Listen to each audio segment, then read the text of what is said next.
하나님 말씀 함께 보겠습니다. 요한복음 1장 28절 말씀 보겠습니다. 요한복음 1장 28절 말씀입니다. 우리 함께 읽겠습니다. 이 일은 요한이 세례 베풀던 곳 요단강 건너편 베다니에서 일어난 일이니라. 아멘. 1970년대에 우리나라 정치, 경제, 종교, 우리나라만이 아니라 전 세계적으로 굉장한 격변기 속에 있었습니다. 그 시기에 기독교 선교의 의미를 다시 정립해야 되겠다라고 하는 필요성을 가지고 스위스 로잔이라고 하는 곳에 전 세계 150개국의 2,400명 목회자들이 모여서 선교 대회를 갔습니다. 세계 복음화라고 하는 한 가지의 기치를 가지고 모였습니다. 그리고 그 이후의 모임이 정기 모임이 아니라 이제 드문드문 열리는데 이번에 네 번째 모임, 로잔에서 모였다 그래서 그냥 로잔 대회라고 이름을 붙입니다. 그 로잔 대회가 우리나라에서 금년에 열립니다. 그래서 그 일을 준비하면서 그냥 행사만 하는 것이 아니라 원래 그 로잔에서 모였던 모임의 기치대로 먼저 말씀으로 또 성경의 권위로 돌아가자. 그리고 하나님의 선교가 무엇인지 그것을 강단에서 같이 같은 부분을 가지고 설교하면 좋겠다라고 하는 마음으로 한국 안에서 목회자들이 사도행전을 가지고 설교를 하고 있습니다. 모든 교회가 참석하는 것은 아니고요. 거기에 마음을 맞추는 목회자들끼리 그걸 함께 하고 있습니다. 마침 우리 교회의 표어도 로잔대를 의식하고 만든 것은 아니지만 50주년에 맞춰서 만들었던 그 표어가 하나님의 선교라고 하는 주제와 맞아서 지금 계속 사도행전 본문을 따라가고 있습니다. 근데 이제 교회 행사라든지 절기가 있으면 좀 피해야 되기 때문에 드문드문 이것을 좀 본문을 피해서 할 수 있도록 그렇게 조절을 해가면서 하고 있는데 이번 주에는 본문이 비어 있습니다. 그 로잔대회 준비하는 본문이 비어 있어서 다른 본문을 쓰려고 합니다. 다음 주에는 지난주에 보았던 본문 바로 뒤를 또 이어갈 겁니다. 그래서 미리 집에서 큰 패러그래프 하나씩 여러분 읽어오시면 또 사도행전을 따라가면서 하나님의 선교에 대해서 또 교회 복음화에 대해서 더 깊이 묵상할 수 있는 금년 한 해가 될 줄로 압니다. 자, 오늘은 요한복음의 본문을 가지고 함께 말씀을 나누려고 합니다. 요단강이라고 하는 단어를 들으면 어떤 이미지 혹은 어떤 생각이 먼저 머릿속에 들어오십니까? 우리 머릿속에 요단강 건너가 만나리, 다 같은 마음인 것 같아요. 이게 찬송가 606장 후렴구에 나오는 구절이지요. 며칠 후 요단강 건너가 만나리. 그 외에 뭐 다른 생각하시는 분 혹시 계신가요? 일부 때는 졸려서는 좀 조용한 분위기였는데 세례 받을 때, 출애굽할 때, 다 맞는 답이에요. 틀린 건 아닌데 우리가 좀 조심해야 될 게 하나 있어서 오늘 이 대목을 좀 짚으려고 합니다. 그래서 이제 제가 붙인 이름으로는 지명설교입니다. 3월달에 저희 성경 공부할 때 이 방식을 좀 따라가려고 그래요. 지명 하나를 놓고 그 지명에 얽혀 있는 역사 사건들을 다 그 안으로 몰아넣는 겁니다. 그러면 하나님이 왜 거기 그 땅에서 이 일을 하셨느냐 하는 게 보입니다. 그 중에 하나입니다. 요단강에 관한 이야기입니다. 자, 결론부터 말씀드리면 요단강 건너가 만나리. 성경 어디에 있어요? 성경 없습니다. 아주 애매한 해석이 여기 따라붙어 들어오면서 찬송가 가사의 한 구절을 가지고 요단강 건너가 만나리, 죽음 이후에 무엇인가를 생각하는 아주 애매한 해석이 들어가 버린 겁니다. 그 이야기를 하고 있는 게 아니거든요. 요단강은 성경에 나오는 요단강은 창세기부터 나옵니다. 요단강이. 근데 그 요단강은 죽음 이후에 어디로 건너가는 그게 아니에요. 이게 왜 이런 이미지가 들어왔느냐 하면 한국의 토속신앙이 우리 머릿속에 박혀 있으면서 이게 묘하게 요단강하고 맞아떨어진 거예요. 황천길 건너간다 그러죠. 그거와 요단강이 맞아떨어진 겁니다. 전혀 복음적이지 않은 메시지예요. 예. 그런 내용이 아니라는 거야. 요단강은 맞지만 요단강에 그런 의미는 아니에요. 요단강은 건너가야 되지만, 따라가야 되지만, 요단강 건너서 죽음 이후에 가나안 들어간다, 천국 들어간다, 그거 아니에요. 그런 천국이 아닙니다. 그러니까 맞기는 맞는데 뭔가 좀 살짝 삐딱하게 나가버린 내용이 있다라고 하는 거예요. 이제 그거를 짚어드리려고 합니다. 죽음 이후라고 이야기할 때, 죽음 이후에 천국에 들어간다라고 할 때 요단강 건너가는 것이 아니라 예수 그리스도의 십자가 은총을 입어서 그 십자가 은혜로 우리가 구원받는다라고 하는 거예요. 구원의 메시지를 주기 위한 것이 요단강이지, 요단강 건너가면 여기는 이승, 저기는 저승, 이런 이미지 절대로 아닙니다. 그 염라대왕 만나러 가는 토속신앙하고 이게 이상하게 맞물려 가지고 우리 이미지 속에 잘못 들어와 있는 그런 내용이더라라고 하는 겁니다. 자, 요단강, 이스라엘의 가장 북쪽에 있는 산, 이것이 헤르몬산이라고 합니다. 여기 연간 강수량이 1300mm가 된다고 그래요. 이스라엘 남쪽으로 가면, 이집트 쪽으로 가면 연간 강수량이 200mm밖에 안 됩니다. 크기는 강원도 혹은 경상북도 크기밖에 안 되는데 굉장히 그 표차가 심해요. 근데 이 1300mm나 되는 이 강우량, 그 많은 물이 산 위에 쏟아져요. 헬문산에 쏟아지는데, 우리나라 제주도는 비가 그렇게 많이 와도 그 제주도 자체가 화산암으로 되어 있어요. 그래서 물이 안으로 다 스며들어 버립니다. 그래서 지하수로 사용을 해요. 근데 헬문산은 그 비가 내리는데 산 높이가 백두산보다 높습니다. 표고가 그렇게 높아요. 해발 고도가. 그렇게 내리다 보니까 위에 눈으로 쌓여 있습니다. 근데 이것이 조금 따뜻해지면 녹아가지고 산으로, 땅 아래로 스며들어요. 그래서 이스라엘 지도를 놓고 보면 북쪽은 굉장히 높고 남쪽은 낮은 그런 형태로 되어 있습니다. 그래서 북쪽에서 남쪽으로 물이 흘러내려가는데 지하수로 흘러내려가요. 지하수로 흘러내려가다가 엔단이라고 하는 곳, 단의 샘물이라고 하는 뜻인데, 엔단이라고 하는 곳에서 용천처럼 솟아오릅니다. 그때부터 땅 위로 올라와가지고 물이 흐르기 시작해요. 이곳이 요단강의 발원지가 됩니다. 거기서부터 요단강이 시작을 해요. 근데 우리 한강도 원래 한 줄기가 아니지요. 크게는 남한강과 북한강이 만나지. 어디서 만나요? 두 물이 만나서 두물머리잖아요. 두물머리에서 만나가지고 한 강이 돼서 나가잖아요. 그전은 남한강, 북한강이고 더 위로 올라가면 시냇물들이 있어요. 근데 이제 제일 끝이 어디냐? 검룡소라고 합니다. 근데 요단강의 제일 끝은 엔단이에요. 거기 말고도 또 유명한 곳이 바니아스에서 들어오는 그 강이 하나 있어요. 이 바니아스는 한번 설명을 드린 적이 있어요. 설교에서는 아주 길게 드린 적이 있습니다. 판신을 섬기던 곳, 그래서 바니아스입니다. 판신을 섬기는 그곳에서 너희는 나를 누구라고 하느냐? 베드로가 신앙 고백했던 장소. 그 파니아스로 흘러들어오는 강이 있고, 엔단에서 흘러오는 강이 있고, 스닐에서 들어오는 강이 하나 있고, 이온에서 들어오는 강이 있습니다. 이 네 줄기가 만나서 최종적으로 다 모이는, 집합하고 다 모이는 장소가 하나 있어요. 거기가 어디예요? 유명한 호수, 갈릴리 호수로 이 네 강이 다 만나요. 그 이후는 요단강 하나입니다. 지류가. 그래서 사해까지 이제 밑으로 빠져 내려갑니다. 그런데 이 강 줄기가 어디에서부터 흘러나오느냐? 어디에서 흘러나와요? 이름 속에 답이 있어요. 단에서 흘러나와요. 단에서 흐른다. 그래서 뭐예요?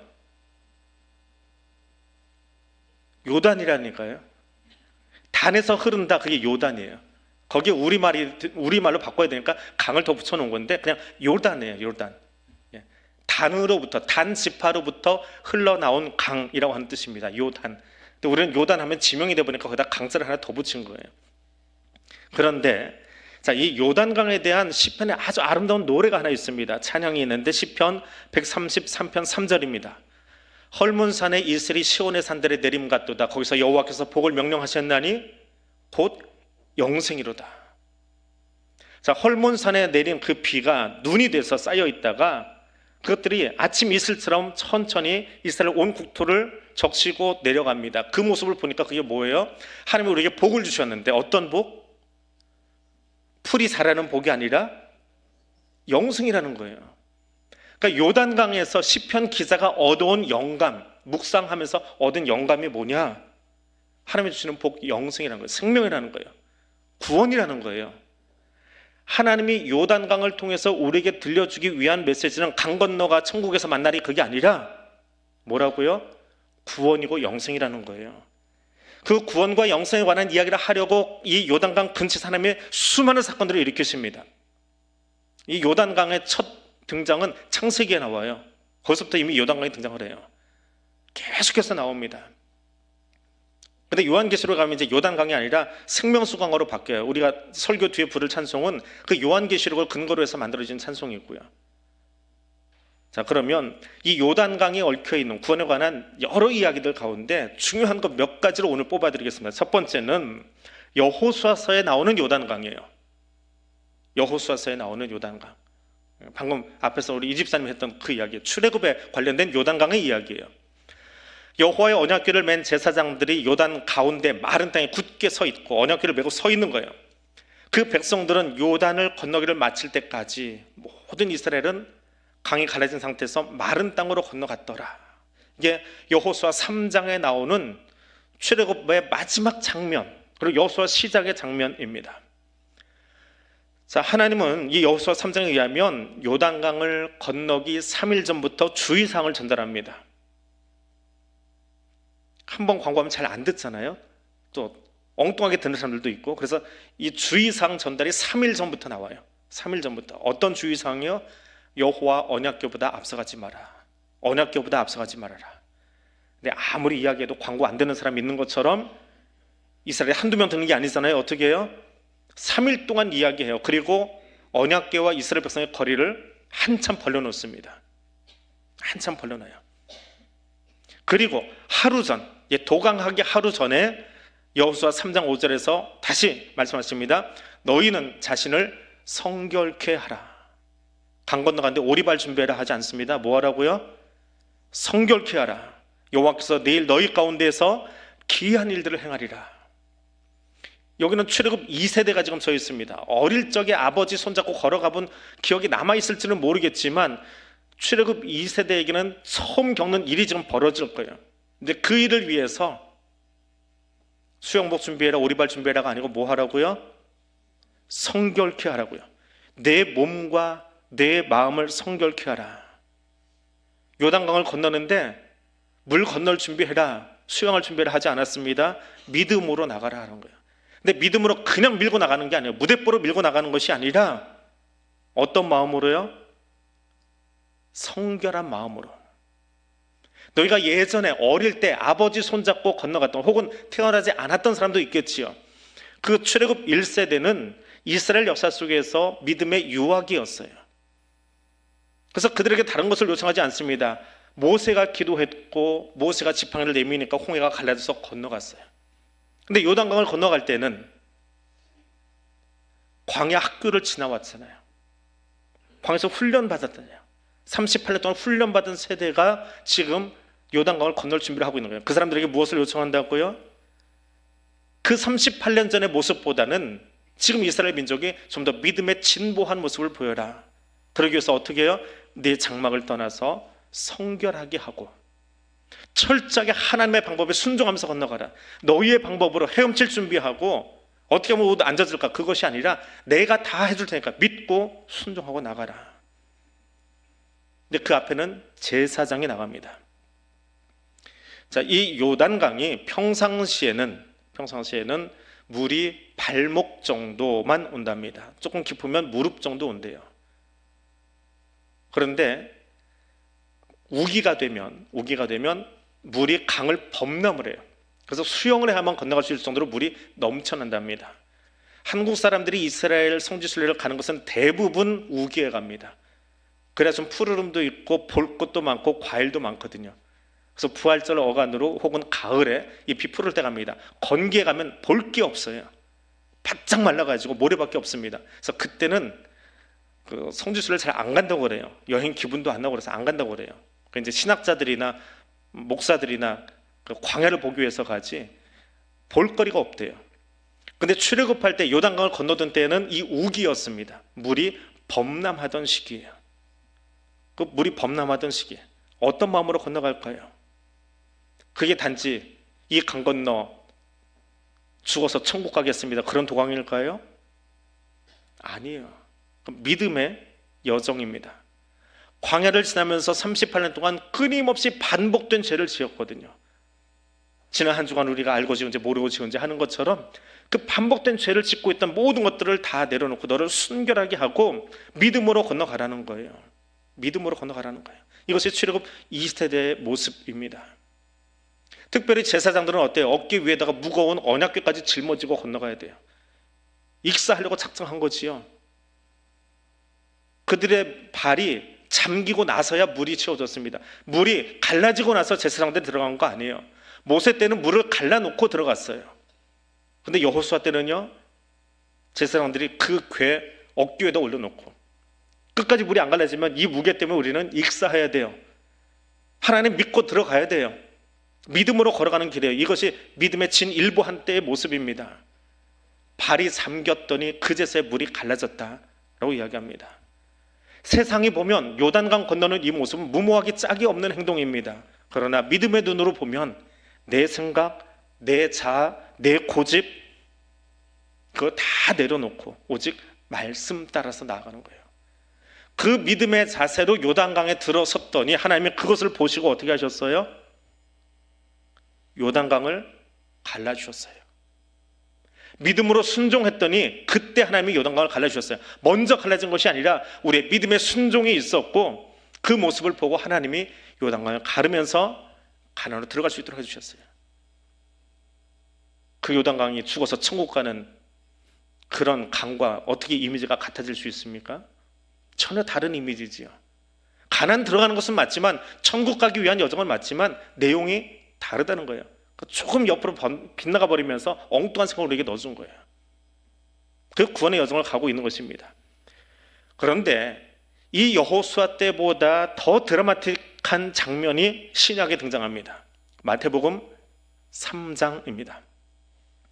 자, 출애굽한 이스라엘이 가나안에 들어가기 위해서 건넜던 바로 그 자리에 누가 서 있느냐? 마태복음 3장에 보니까 세례자 요한, 세례 요한이 예수님께 세례를 베풀려고 서 있습니다. 세례 요한이 서 있던 바로 그 자리가 여호수아가 서 있던 자리예요. 동일한 자리예요. 하나님은 동일한 장소에서 역사를 통해서 계속 사건을 반복시키십니다. 한 가지 사건만 있는 것이 아니라 계속 반복이 돼요. 그래서 그 자리에 서서 성경을 묵상하면 왜 이야기가 반복될까라고 하는 또 다른 의미들이 우리에게 들어옵니다. 자, 마태복음 3장으로 가서 그 당시의 시대 배경을 보면 로마의 압제하에 방황하던 사람들, 또 핍박과 가난 속에서 암울한 시대를 살아가던 사람들이 거기로 모여듭니다. 여호수아가 서 있었고 마태복음 3장에서 세례자 요한이 서 있는 그곳을 요단 베다니라고 부릅니다. 베다니가 성경에 두 곳이 나와요. 가이사라도 두 곳이 있는데 베다니도 장소가 두 군데입니다. 좀 떨어져 전혀 다른 동네예요. 근데 이 요한이 있던 세례자 요한이 있던 이 베다니라고 하는 곳은 가난한 자들의 마을이라고 하는 뜻이에요. 가난한 사람들이 모여 있어요. 마음이 가난한 자, 진짜 생활이 궁핍한 자, 그들이 세례자 요한을 만나러 옵니다. 왜요? 그의 설교가 너무 좋거든요. 그 메시지가 너무 좋거든요. 그래서 와서 뭐라고 그래요? 우리가 기다리던 메시아, 그 메시아가 당신이십니까? 세례 요한이 뭐라고 합니까? 아니야, 나는 메시아가 아니야. 내 뒤에 오시는 분은, 나는 길을 예비하는 자이지 내 뒤에 오시는 분은 나보다 능력이 많아서 나는 그분의 신발 들기도 감당할 수 없어. 그것이 마태복음 3장 11절의 말씀이에요. 그리고 있는데, 그렇게 말하고 있는데 예수님이 그 자리에 오셨어요. 지금 이곳은 지금의 요르단 땅에 있는 지명입니다. 이스라엘 땅이 아니고요. 자, 거기 갔더니 마태복음 3장 16절 17절 말씀입니다. 예수께서 세례를 받으시고 하늘에서 올라오실새 어떤 일이 벌어져요? 앞에 답안지 놓고 얘기하는 거예요. 지금 어떤 일이 벌어졌어요? 하늘이 열렸어요. 여호수아가 있을 때는 뭐가 열렸어요? 강이 열렸어요. 마태복음에서는 예수님이 세례를 받았을 때 뭐가 열렸어요? 하늘이 열렸어요. 그래서 더 드라마틱하다는 거예요. 똑같은 장소이지만, 똑같은 요단강을 배경으로 하고 있지만, 성자 하나님이 거기 오셨을 때, 그리고 세례를 받으며 공생애를 시작하는 장면이에요. 세례 받으며 공생애가 시작돼요. 그때에 뭐가 열려요? 하늘이 열려. 왜? 예수님의 공생애는 하나님과 우리 사이에 막혔던 담이 허물어지고, 하나님의 사랑이, 하나님의 구원의 메시지가 성자 예수를 통해서 우리에게 주어지는, 그것이 시작되는, 그것을 알리는 그 신호탄과 같은 장소거든요. 하늘이 열렸어요. 그리고 성령이 뭐같이 왔다고요? 비둘기같이. 비둘기는 성경 속에서 어떤 이미지로 등장하나요? 순결함으로. 여호수아 때 강 건너갈 때 뭐 하라고 그랬어요? 성결케 하라고 그랬잖아요. 순결함의 이미지로. 노아의 방주에서는 푸른 잎사귀를 물고 오는 메신저 역할로, 하나님의 메시지를 가지고 오는 순결한 하나님의 영, 성부, 성자, 성령 하나님이 그 장소에 같이 모여있는, 무엇을 위해서? 예수님의 공생애를 시작하는데 이분이 누군지를 정확히 밝혀주면서 시작하고 있잖아요. 이는 내 사랑하는 아들이요 내 기뻐하는 자라.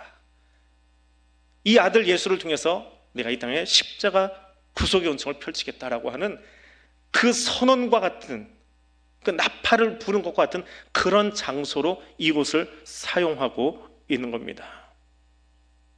보이십니까? 요단강에서 벌어지고 있는 이 아름다운 이야기요. 수천 년 전 여호수아가 여호와의 언약궤를 메고 행진할 때 하나님이 그 믿음을 보시고 강을 갈라주셨어요.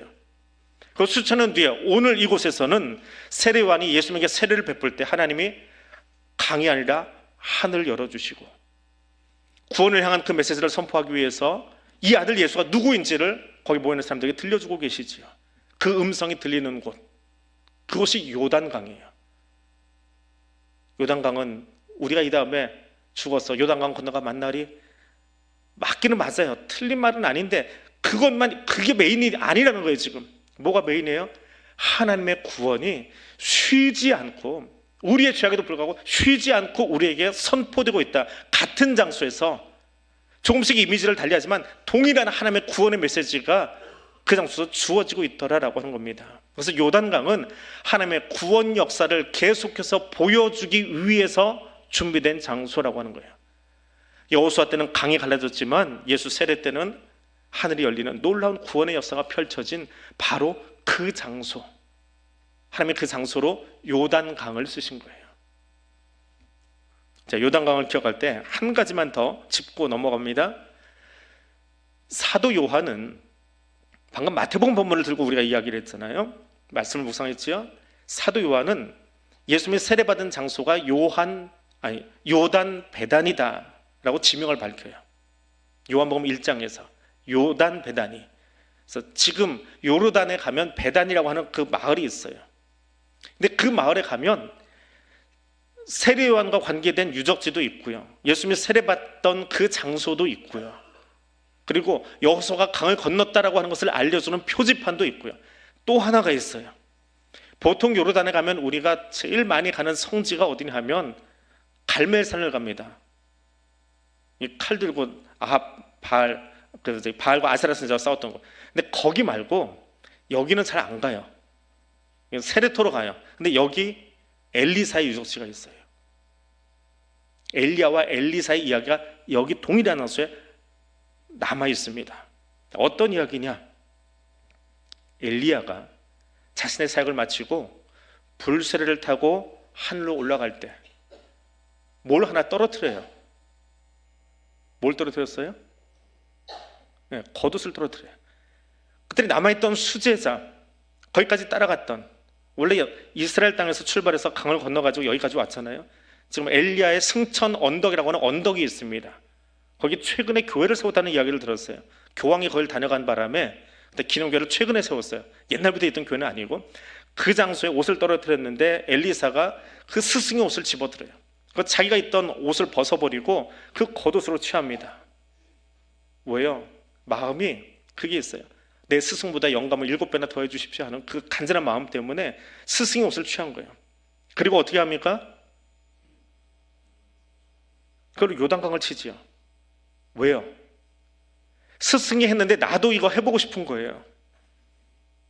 나도 그 스승의 영감과 같은 그런 마음 가지고 이 사역 감당하고 싶은 거예요. 그래서 쳤더니 요단강 물이 갈라져요.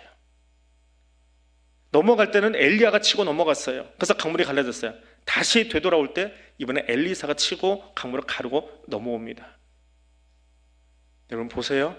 요단강에 서 있던 세 사람을 보세요. 여호수아, 이름 뜻이 뭐예요? 여호와는 구원이시다. 예수, 예수의 이름 뜻이 뭐예요?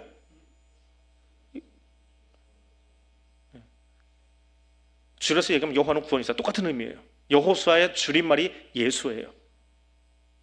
엘리사, 이름 뜻이 뭐예요? 엘은 하나님이에요. 야훼, 그게 줄여서 여호 혹은 예라고 발음이 되는 거고요. 엘은 하나님이에요. 엘리사는 나의 하나님은 구원이시다. 요단강가에서 있던 강이 갈라지던 역사, 하늘이 열리던 역사의 세 사람, 그때 인간으로 오신 예수, 여호수아, 엘리사, 다 이름 뜻이 뭐예요? 여호와는 하나님은 구원이시다. 요단강가에 서 있던 세 사람을 통해서 하나님 우리에게 들려주기 위한 메시지는 뭐라는 거예요? 내가 구원이다. 여호와가 구원이다. 하나님의 그 구원의 역사를 펼치기 위해서 아주 오래전부터, 여호수아 때부터 엘리사의 시대를 거쳐서 예수 때까지 쉬지 않고 하나님이 그 강가에서 이야기하고 있는, 선포하고 있는 메시지는 뭐예요? 내가 너희를 구원할 거야. 이 구원을 위해서 내가 쉬지 않고 이 강가에서 지금 이 메시지를 선언하고 있는 거야. 강물 쳐다보고 야 강물 맑다, 물 많다, 그거 누리라는 거 아니에요. 언젠가 건너가서 천국 가야지, 맞는 말이긴 한데 그거 이야기하라는 거 아니에요. 더 중요한 건요, 하나님이 구원하신다라고 하는 거예요. 하나님만이 구원이시다라고 하는 거예요. 다른 이름으로 우리가 구원받을 수 없어요. 오직 예수 이름으로 구원받는다라고 하는 거예요. 출애굽한 백성을 구원하기 위해서 강을 갈라주셨고, 십자가 구속사역을 시작하기 위해 하늘이 열리던 요단강 그 세례터를 우리에게 지금도 보게 해주시고, 혼탁한 이스라엘 속에서 이 정도면 끝내야지라고 하는 것이 아니라 다시 사람을 세우셔서, 엘리사를 세우셔서 구원의 메시지를 들고 다시 강을 열어서 이스라엘 땅으로 들어가 그 메시지를 선포하고 하나님이 원하시는 사람들을 세우게 하시던 그 구원의 역사가 쉬지 않고, 아무리 역사가 혼탁해도, 아무리 지도자들이 추락하고 타락했어도 하나님은 쉬지 않고 그 땅에 구원의 메시지를 선포하겠다라고 하는 이야기를 요단강을 통해서 이미지로 보게 해주시는 거예요. 강을 가르고 하늘을 가르고, 그것이 요단강입니다. 오늘 그 요단강을 따라서 걸어가 보았습니다. 성경의 지명을 하나씩 짚으면서 지도를 잘 보자는 거 아니에요. 지도상으로 한 위치를 보자는 것 아니에요.